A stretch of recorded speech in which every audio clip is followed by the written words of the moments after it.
Hello and welcome to this session of the eCarillon training series. In this series, we'll talk about creating a new schedule. The first thing to understand in eCarillon is what we mean by a schedule.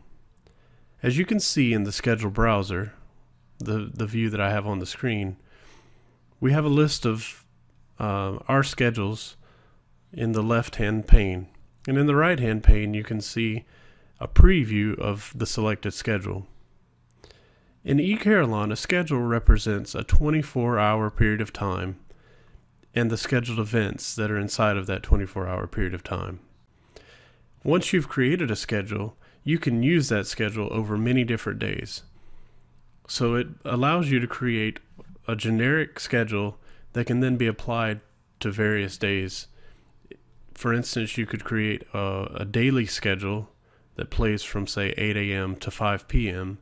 and then you can reuse that schedule on Monday, Tuesday, Wednesday, and so on. So let's give it a shot. So to create a new schedule, the easiest option to begin with would be to click on New. You can either click on New in the home page or you can go to File, New. Once you click on New, you'll be presented with the Schedule Editor. In the Schedule Editor, you'll be asked to enter a name to your schedule. So we'll call this our test schedule. Once you've entered a name, you can hit Create New Event. Here you're going to specify the hour, the minute, and whether or not it's AM or PM. So we'll just start out at 8 a.m. And once we select a quarter-hour increment, you'll be given the option to turn on chime or not. Since this is 8 a.m., we're going to go ahead and select to sound the chime. Now, once I've selected my time and whether or not I want to sound a chime, I can also choose to play music during that event. If I want to play music, then I can select either to play music randomly from one of my playlists, or I can choose the songs that I want to play specifically. In this case, let's try choosing some songs randomly from a playlist. So I can select the number of songs that I'd like to play, and from what playlist I'd like to play them. I can choose library and it'll choose from our entire music library, or I can choose a specific list. I'm going to choose classical. Now once I've set up my event the way I want to, I can click save. But before I do that, let's look at selecting songs individually.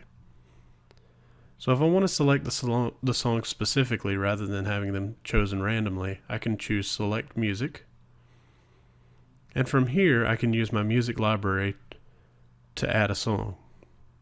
So let's say we want to play Amazing Grace on this event. I can select Amazing Grace and hit the add button.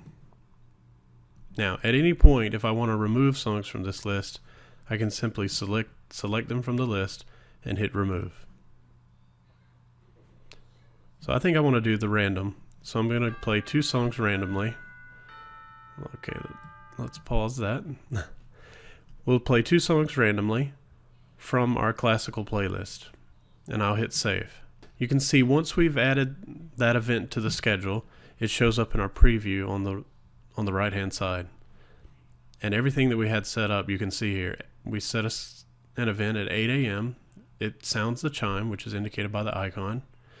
And the details are that we're going to play 2 songs randomly from our classical playlist. Now, once I've added the event, I can go and create a new event, or I could edit and even delete this event if I choose. So let's take a look at that. I can click edit to bring that event back up, and I could say, well, instead I don't want to sound the chime. You can see it updates over here, and I'll hit save to commit that change.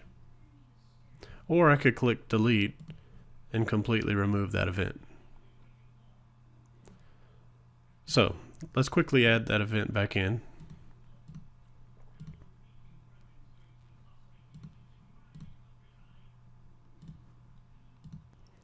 Now I'm going to go ahead and add a couple of other events. So again, I'll choose 8. And now let's say we want to play an event at 8:30. We'll choose 8:30. And again, I want to sound the chime. And I want to play a couple of songs again from my classical playlist. I'll save that event. Now what you've noticed here is that eCarillon has actually predicted my next event. Now this may not exactly correspond to the event that you want to do, but for periodic events, it will predict pretty well for you. So in this case, this is actually what I want to do because I'm doing 30-minute increments and it's recognized that. So it's set the event at 9 a.m. and it's sounding the chime. Now if this feature is not doing what you want or you'd rather turn it off, you can click on Settings and you can turn off the time prediction, or you can turn off the default chime. So this way it won't default to chime for you. Again, I select the number of songs and save.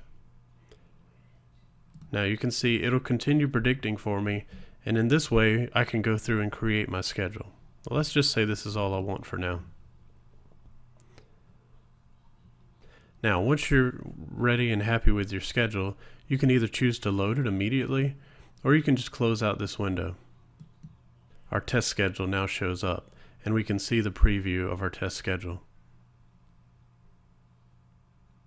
If at any time you want to go in and edit that schedule, again, just come to the schedule browser and highlight the schedule and click edit. And we'll be right back in here where we can edit either the events or we can add to the schedule, adding more events. Now, just a little bit more about the schedule editor.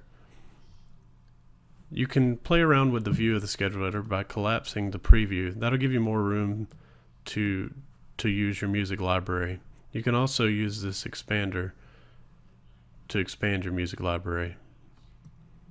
Finally, all the features that you found in the standalone music library are in here. So you can also search, you can preview songs, and you can even remove songs from your library.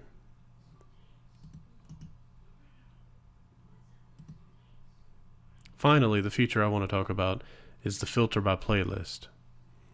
So if you're curious as to what songs might be in a playlist, you can easily look at the playlist in here. So for instance, we were using the classical playlist. We can click here to see the songs that are in the classical playlist. This makes it easy, particularly if you're choosing songs that you want manually. So that concludes the tutorial about creating a new schedule. If you have any other questions, feel free to contact our support at support@eCarillon.com.